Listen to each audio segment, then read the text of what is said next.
Howdy, folks, and welcome to Moose Podcast number 339, The Cycle of Biz Strategy. How do you folks doing? Trust you had a great week. I know a number of you are down at Sun and Fun shooting. I met some of you folks a week ago at Barksdale Air Force Base Defenders of Freedom Air Show. That was a killer air show, and I really do appreciate you folks coming out and saying hello.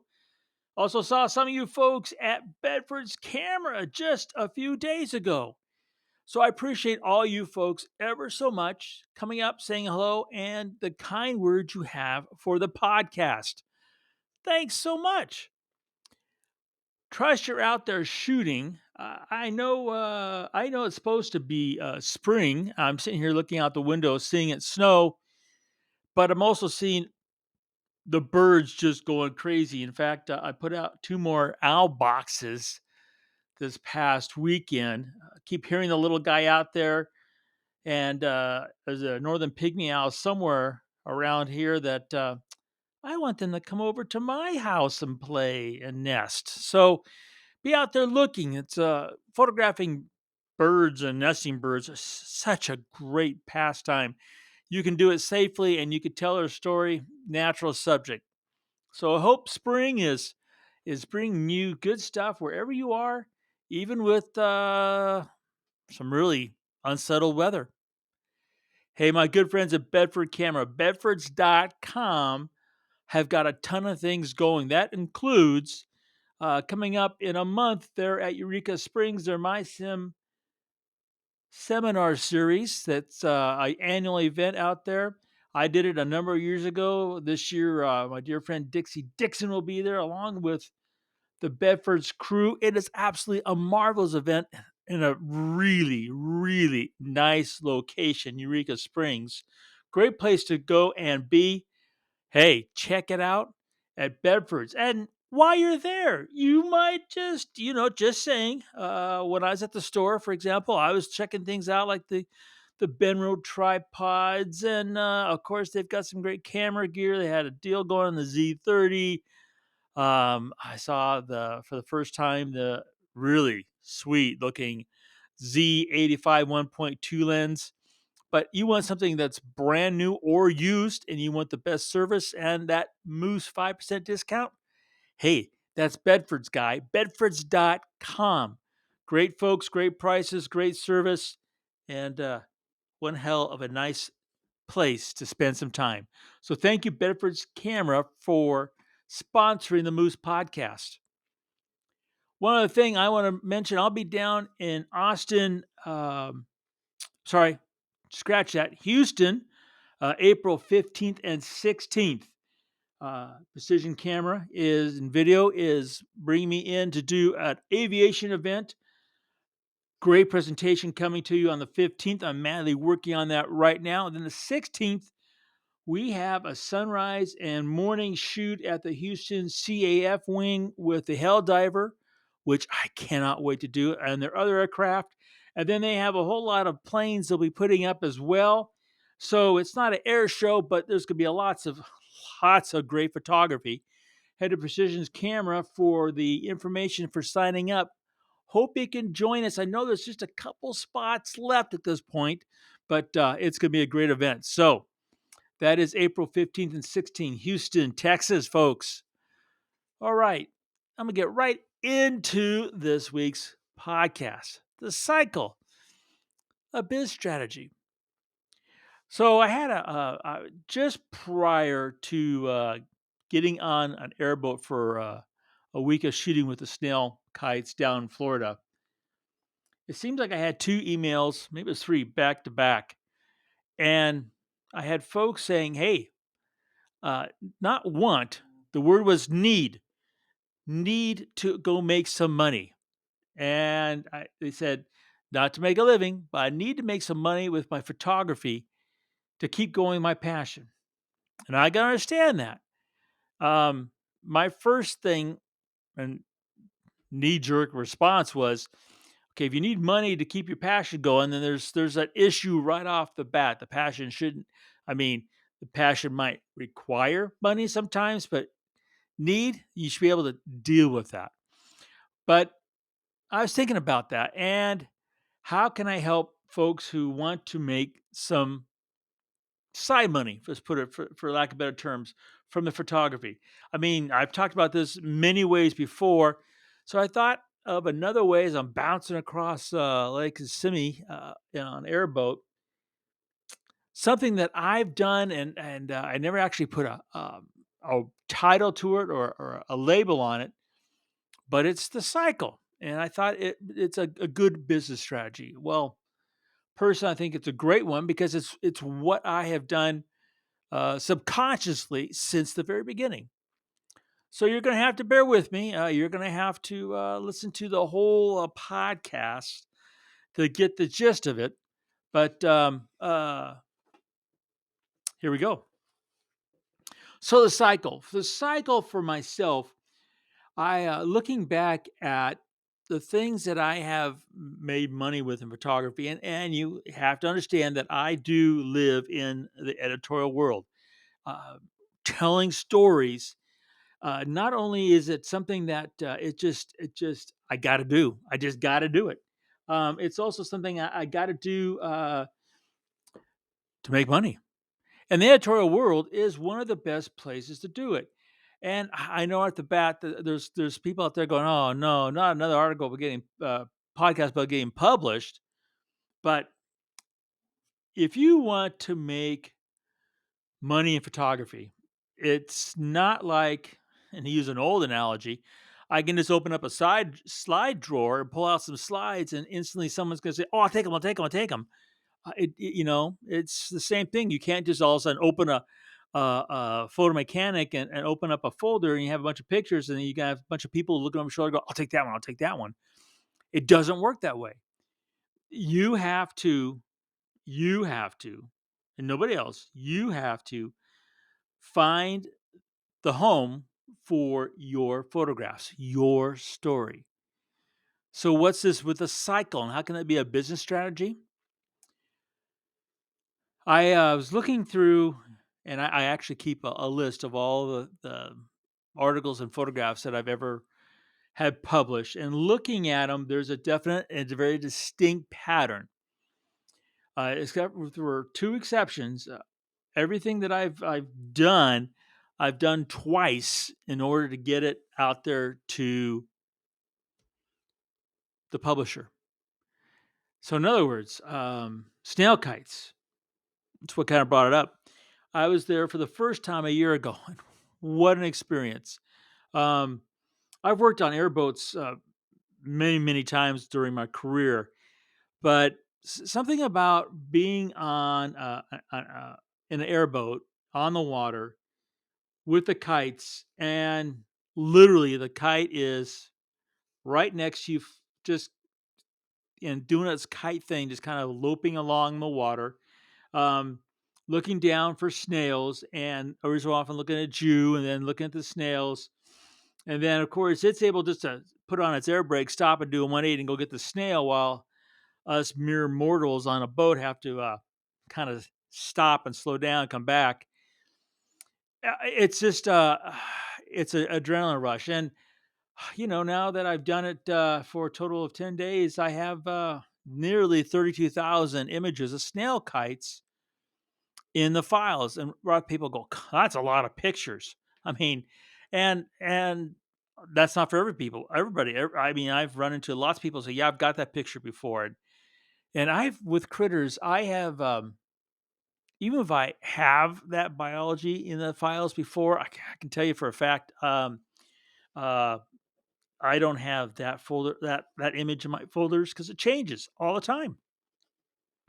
So the cycle first is repeat. Okay, repeat is part of the cycle. And how do you repeat, be successful in a business strategy? Well, that's kind of part of the process too. And I know that from watching hundreds of people go through their images, and some people know I'm doing it. Some people don't know I'm doing it. Some people don't want me to do it. Some people rather not know I'm doing it. I'm looking at their photographs, and There's real distinct patterns in the where they're shooting. And one of the patterns that I see when they go through their images on the computer is they tend not to see or notice those shots that they should be putting out and making things happen with.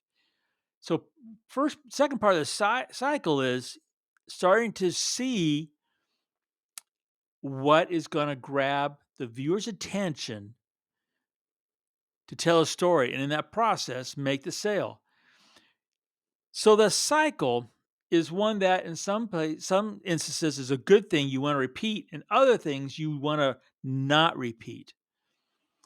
Now, the process though for most of this is the connecting the dots.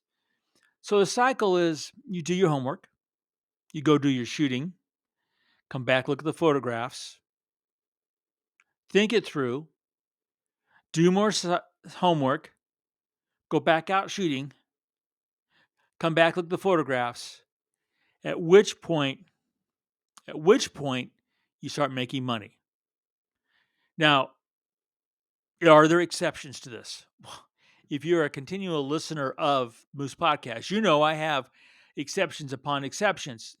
There's nothing in photography carved in stone other than the time factor. There's time always in photography. There is no way of getting around the time thing. But in this case, there are times where you could go, I'm going to say, Monument Valley. Monument Valley is a good exception. That even though it has been published to death, right? Arizona Highways has done an article on Monument Valley for decades. There are still times where Mother Nature puts on a show at Monument Valley like it's not been seen before or not been brought back and told like before. And so, boom, at one time, that's a classic example. There are examples for critters, aviation, coin collections, fashion, headshots. I mean, there are tons of exceptions, but you can't make a business strategy out of exceptions.